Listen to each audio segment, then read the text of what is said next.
Halo guys, kembali lagi dengan gue Guru guys. Kali ini kita lanjut membahas novel Komodo Suganadeka sebelumnya, top part 30. Jadi yang belum menonton part sebelumnya, gue saranin kalau nonton dulu biar lebih enak memahami alur ceritanya. Oke, langsung aja kita masuk ke konten.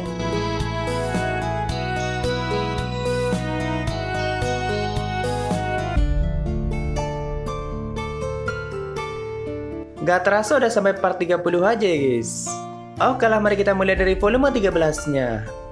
Saat itu, Shirori sedang mengawasi perjuangan dari partai terkuat yang pernah ada, yaitu Urat, Sophia Merah, dan 4 boneka Taratek. Benar-benar partai yang mengerikan, tapi musuh sekuat apa yang sedang mereka lawan sampai harus mengerahkan mereka semua. Musuh mereka kali ini adalah monster kelas mitos yang mempunyai wujud seperti paus raksasa, namun ini paus hidupnya di darat, bukan di air. Jadi kata Shirori, sebut aja paus palsu. Karena namanya sangat panjang kata dia. Para naga kuno Queen Taratek atau Fenrir itu udah bisa disebut sebagai monster kelas mitos, termasuk paus palsu ini. Tapi tentu ada perbedaan kekuatan di antara semua monster itu dan mempunyai keunggulannya masing-masing. Dari dulu monster kelas mitos itu selalu tinggal di daerah yang sangat jauh dari wilayah penduduk, dan kalaupun mereka membuat kerusakan juga tidak akan sampai memusnahkan 1 atau 2 negara. Contohnya seperti monster Phoenix yang hanya membuat kerusakan kalau dia sedang berpindah sarang, dan itu pun dia melakukannya dalam beberapa abad sekali. Dan memang sistem penciptaan mereka seperti itu. Intinya mereka ada itu untuk mengatur keseimbangan dunia, dan kalau ada monster kelas mitos yang di luar kendali, biasanya dari dulu Dewa Gulia atau Ariel yang akan memusnahkan mereka. Paus raksasa yang sedang dilawan oleh partai terkuat ini termasuk dalam monster kelas mitos yang kekuatannya sangat besar. Bahkan kata Shirori, kalau monster ini sampai dipindahkan ke wilayah manusia, maka umat manusia bisa punah. Karena dia sudah hidup sangat lama dan mengalami evolusi yang mungkin juga sangat banyak. Dan dari dulu paus raksasa itu hidup di wilayah iblis bagian utara yang hampir tidak pernah disentuh oleh siapapun. Jadi di dunia itu ada banyak wilayah yang hampir tidak pernah tersentuh, dan di wilayah seperti itulah biasanya monster kelas mitos akan tercipta. Nah, berhubung di waktu ini Shirori berencana membongkar sistem dan membutuhkan energi yang tidak sedikit. Jadi Shirori membentuk party untuk melenyapkan para monster kelas mitos itu. Walaupun Shirori hanya menjadi pengawas dan memindahkan party terkuat dari satu tempat ke tempat lain. Jadi ini bukan pertama kalinya Sophia Merah, Urat, dan 4 boneka Taratek disuruh Shirori untuk mengalahkan monster kelas mitos, sekaligus untuk melatih dan meningkatkan kekuatan mereka. Tapi Shirori juga terus mengawasi mereka, jadi bisa dikatakan itu adalah latihan mengerikan, tapi juga sangat aman. Lama-lama Shirori udah kayak kakak yang membimbing adik-adiknya ya guys. Saat itu paus raksasa terus melonglong, dan hanya dengan raungannya dia bisa menciptakan gelombang kejut yang sangat dahsyat. Di situ 4 boneka Taratek saling berkombinasi satu sama lain dan menciptakan benang mereka untuk menahan gerakan paus raksasa. Namun monster itu bisa membekukan benang 4 boneka Taratek, bahkan tebasan kuat dari pedang Fenrir Sophia juga tidak berhasil melukainya. Malahan setelah itu Sophia terlempar cukup jauh akibat terkena pukulan dari paus raksasa. Sedangkan Merah yang kekuatannya tidak sanggup melukai paus raksasa selalu memberikan dukungan pada mereka semua, misalnya menahan tubuh Sophia yang terlempar cukup jauh dan langsung menyembuhkan lukanya. Lalu Urat beberapa kali melemparkan pedang kecilnya untuk menciptakan ledakan di tubuh paus. Namun paus itu selalu mengeluarkan kabut dingin untuk memblokir pedang Urat. Dari kejauhan Shirori yang melihat pertarungan itu merasa kalau paus raksasa memang pantas menjadi monster kelas mitos.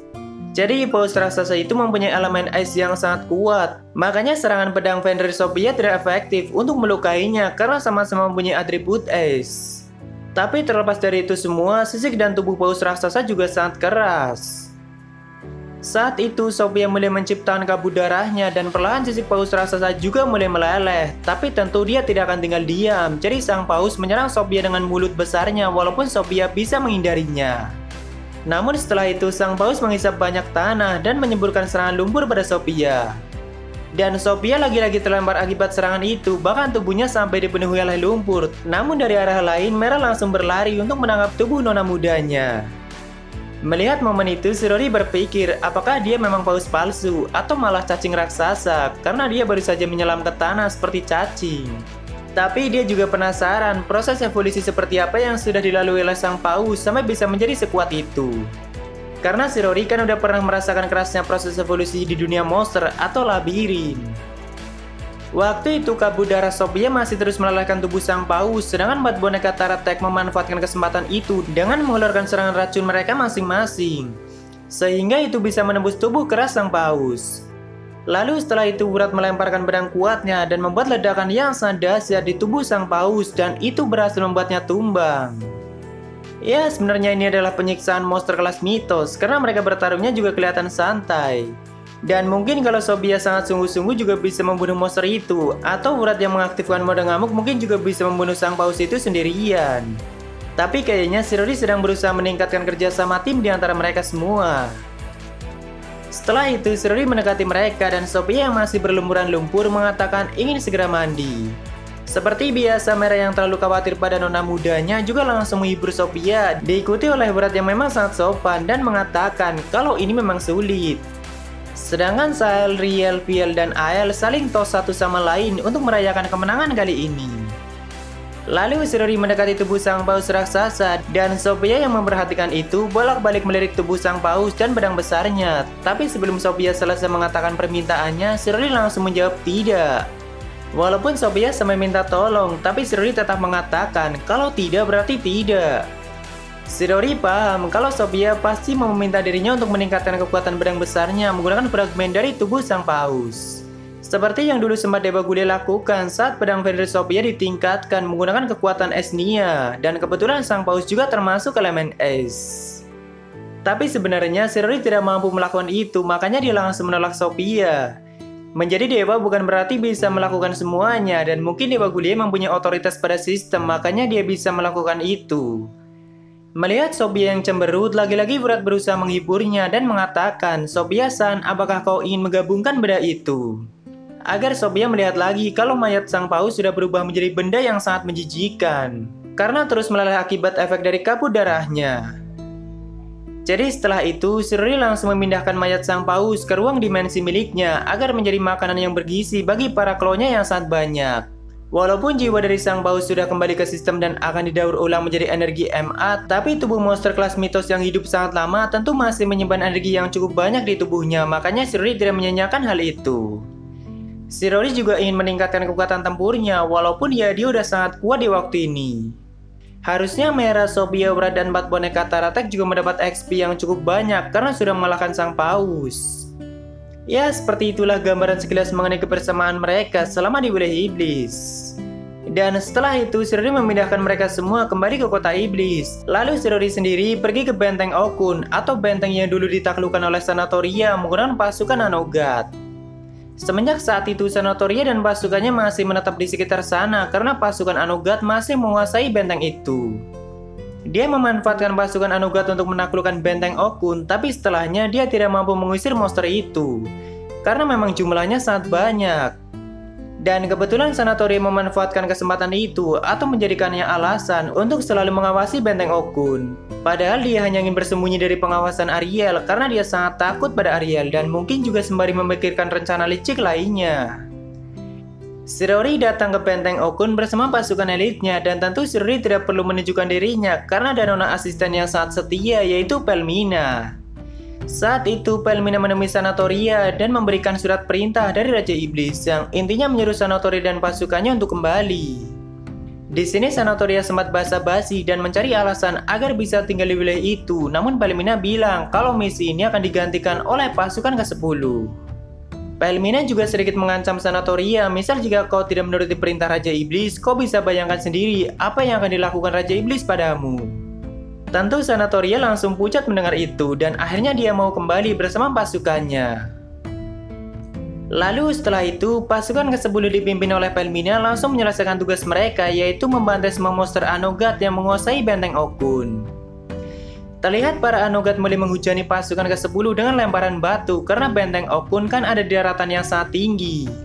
Namun serangan seperti itu tidak akan mempan pada pasukan ke-10. Di samping mereka sangat cepat, pasukan ke-10 juga menggunakan kostum khusus buatan Shirori yang mempunyai ketahanan yang sangat tinggi.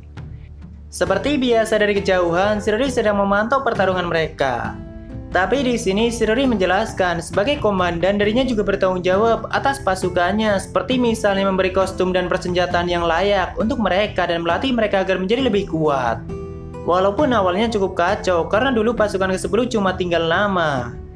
Dan seperti yang diceritakan sebelumnya, kalau Pelmina adalah anggota pertama pasukan elit Shirori setelah dia dikeluarkan dari akademi dan diusir oleh keluarga bangsawannya. Jadi ternyata ya Pelmina menemui Shirori lebih dulu dan memohon pada Shirori untuk menerima Pelmina. Tapi terlepas dari semua itu, kata Shirori, Pelmina juga mempunyai potensi yang luar biasa. Dia mampu beradaptasi dengan baik pada latihan Shirori dan juga bisa mengarahkan pasukan ke-10 dengan baik. Bahkan dia juga ahli dalam negosiasi, contoh kecilnya seperti sebelumnya saat Pelmina menyampaikan perintah dari Ariel untuk Sanatoria dan banyak hal lainnya. Mungkin karena dari kecil dia sudah menerima didikan keras dari keluarganya dan diharapkan menjadi pemimpin di masa depan nanti. Seiring berjalannya waktu, anggota yang bergabung dengan pasukan ke-10 adalah anak-anak bermasalah lain yang lulus dari akademi dan orang-orang yang tidak sanggup bergabung dengan pasukan lain. Otomatis secara keseluruhan bakat dan kemampuan mereka juga di bawah standar rata-rata iblis pada umumnya. Tapi selama beberapa tahun itu, Shirori menyulap mereka menjadi pasukan yang sangat kuat dengan kemampuan membunuh yang sangat baik.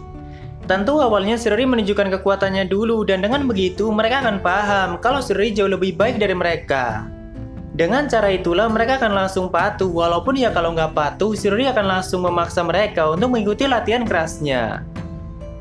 Contoh kecil dari latihan Shirori itu, dia seringkali memindahkan pasukan ke-10 ke sarang monster dan akan membiarkan mereka untuk bertahan hidup. Atau tidak ada pilihan lain selain membunuh para monster itu. Jika mereka berhasil mengatasinya, maka Shirori akan memindahkan ke sarang monster selanjutnya yang lebih kuat.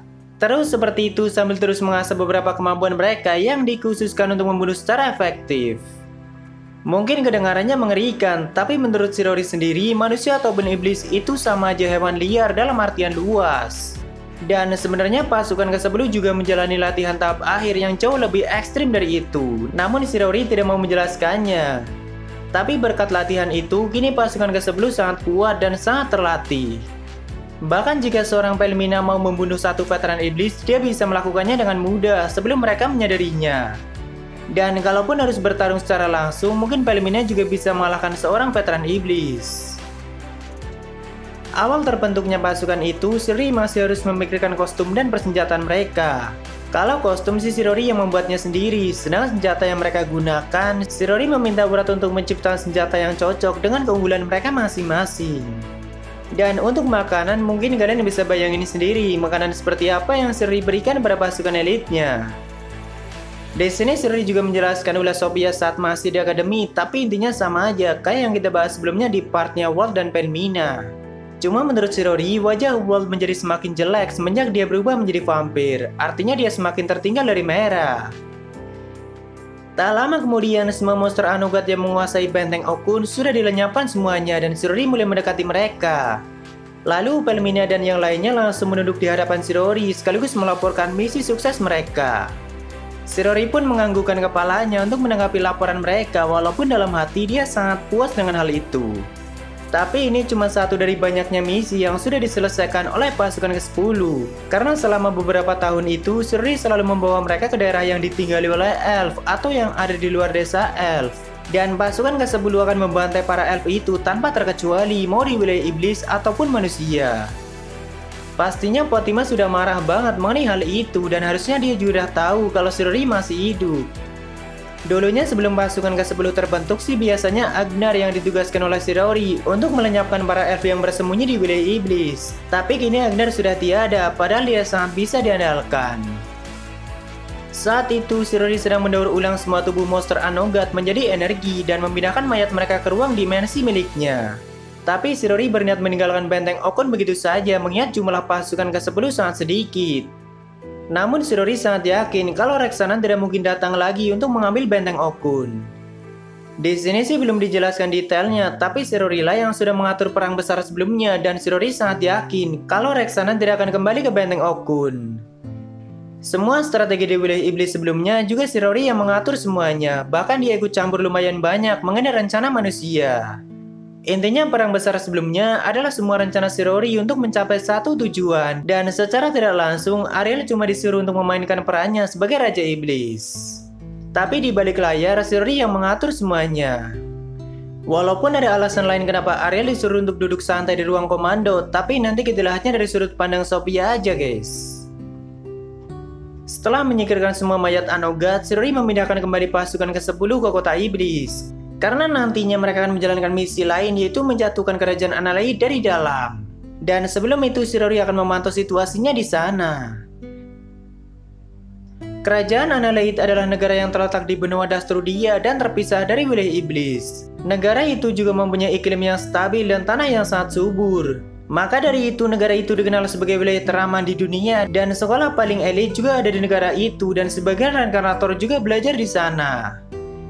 Karena negara itu adalah sebuah kerajaan, tentu sang raja dan keluarga bangsawannya menduduki puncak kekuasaan. Banyak hal yang bisa dijadikan pemasukan keuangan oleh negara yang damai itu. Salah satunya adalah sekolah elit dan secara tidak langsung itu juga bagian dari politik mereka. Karena setiap negara yang menjalin hubungan dengan Analeit harus memasukkan sebagian dari generasi negara itu ke sekolah elit. Tujuan lainnya adalah agar anak-anak itu terhindar dari perang karena negara Analeit terkenal sangat aman dan damai. Makanya Yugo juga dari sekolah itu, padahal dia adalah salah satu pangeran Reksanan. Lalu Yuri dari kerajaan suci Aleus dan banyak anak bangsawan elit lain dari negara yang berbeda. Menurut Shirori, kerajaan Analeit saat ini mempunyai pengaruh terbesar kedua setelah kerajaan suci Aleus, bahkan hampir mengalahkannya dalam hal pengaruh di dunia dan kekayaan negara itu. Karena negara-negara di benua Kasanagara selalu menghadapi konflik dan peperangan. Tapi tidak lama lagi Shirori akan menjatuhkan kerajaan Analeit yang damai itu karena Sun terlahir di kerajaan itu. Kata Shirori memikirkannya saja sudah menjijikan dan sangat membuatnya kesal. Intinya rencana Shirori yang gagal di perang sebelumnya tertuju pada Sun dan itu berhubungan dengan gelar pahlawan yang didapatkannya. Karena jauh-jauh hari Shirori berencana menghapus gelar pahlawan dan menyiapkan banyak hal, tapi itu gagal dilakukan walaupun itu juga karena ulah Dewi Sarel sendiri. Tapi terlepas dari semua itu, Sun juga mendapat banyak keistimewaan lain sebagai reinkarnator dan menurut Shirori semua yang didapatkannya terlalu ekstra. Misal tempat di mana dia terlahir, lalu skill yang dia punya dan banyak lagi yang lainnya. Tapi nanti kita bahas satu persatu sambil simak ceritanya aja guys. Karena akan berhubungan dengan rencana menjatuhkan kerajaan Analeit. Menurut perhitungan Shirori, untuk saat ini energi MA yang dibutuhkan untuk membongkar sistem mungkin sudah terpenuhi. Tapi Shirori kan selalu mempersiapkan untuk menghadapi kemungkinan apapun. Jadi lebih banyak energi MA itu lebih baik. Dia juga mengatakan sudah menemukan cara untuk membongkar sistem atau petunjuk yang ditinggalkan oleh Di. Nah, ada dua hal yang mungkin bisa menjadi masalah besar ke depannya, yaitu gelar pahlawan dan pedang pahlawan. Orang yang menjadi pahlawan itu mempunyai skill pembunuh Raja Iblis dan itu mutlak, tidak bisa diganggu-gugat. Jadi jika pahlawan bertarung melawan Raja Iblis, maka dia akan menerima buff dari sistem dan membuatnya bisa melampaui semua kekuatan Raja Iblis. Tidak peduli sekuat apa Raja Iblis itu. Kalau Raja Iblisnya bukan Ariel sih mungkin itu nggak jadi masalah. Tapi stat Ariel itu hampir keseluruhan di atas 90.000 atau hampir mentok semua. Dan jika sang pahlawan menerima buff, otomatis dia akan menerima kekuatan yang melampaui stat Ariel. Dan energi yang digunakan untuk ngebuff pahlawan itu dari sistem atau energi MA. Jadi hampir bisa dipastikan jika itu terjadi, maka energi MA yang dikumpulkan Shirori susah payah akan berkurang sangat banyak. Makanya dia sangat kesal memikirkan hal itu. Sedangkan pedang pahlawan yang belum diketahui kekuatannya hanya bisa digunakan oleh pahlawan itu sendiri. Dan menurut Shirori, mungkin sekali tebasannya bisa membunuh dirinya sendiri ataupun Dewa Gudie. Mengingat itu adalah item ciptaan Di. Tapi itu baru perkiraan Shirori dan dia belum tahu pasti sedahsyat apa kekuatan dari pedang pahlawan. Tapi Byaku juga pernah mengatakan kalau dirinya cuma penjaga pedang itu dan kekuatan Byaku tidak ada apa-apanya jika dibanding kekuatan dari pedang pahlawan yang dijaganya. Jadi di waktu ini Shirori sangat pusing karena ternyata dia meninggalkan banyak kejutan yang menyulitkan Shirori untuk membongkar sistem. Ya kalau nggak seperti itu jelas dia akan bosan. Kalau kalian bertanya-tanya kenapa Sun tidak dibunuh saja dan hilangkan gelar pahlawannya. Pertama tentu gelar pahlawan akan didapatkan oleh orang lain selama Sariel masih ikut campur dan itu tidak akan mengubah apapun. Kedua, Shirori kan sayang banget sama Oka Sensei dan tentu Oka akan sangat sedih jika salah satu muridnya terbunuh, apalagi Sun sangat dekat dengannya. Tapi itu kan untuk saat ini, karena nyatanya jika Shirori tidak menghormati kebaikan Oka, Shirori sama sekali tidak peduli dengan nyawa Sun. Mau dia mati atau apapun, Shirori sama sekali tidak peduli. Ya emang cukup rumit, tapi serahkan saja pada Shirori yang udah terbiasa dengan masalah rumit seperti itu. Namun untuk tujuan lain Shirori menjatuhkan kerajaan Analeit dan bagaimana dia akan melakukannya, kita bahas di part selanjutnya guys. Oke, waktunya Saberia. Ada dari Len. Bosan dari kemarin ngebahas Yusa Party mulu, akhirnya bisa lanjut Shirori lagi, hehe. Oh ya nggak sehat ngerokok mulu bang. Nggak apa-apa guys, daripada gua nggak ngerokok malah ada yang kurang. Iya, di volume 13 ini kita akan banyak melihat dari sudut pandang Shirori lagi dan mungkin waktunya udah lebih dari 8 tahun. Semenjak terakhir kali Shirori berdiskusi bersama Ariel dan Gulie di ruang dimensi yang dijaga oleh naga kuno Reis. Jadi gitu, makasih Len.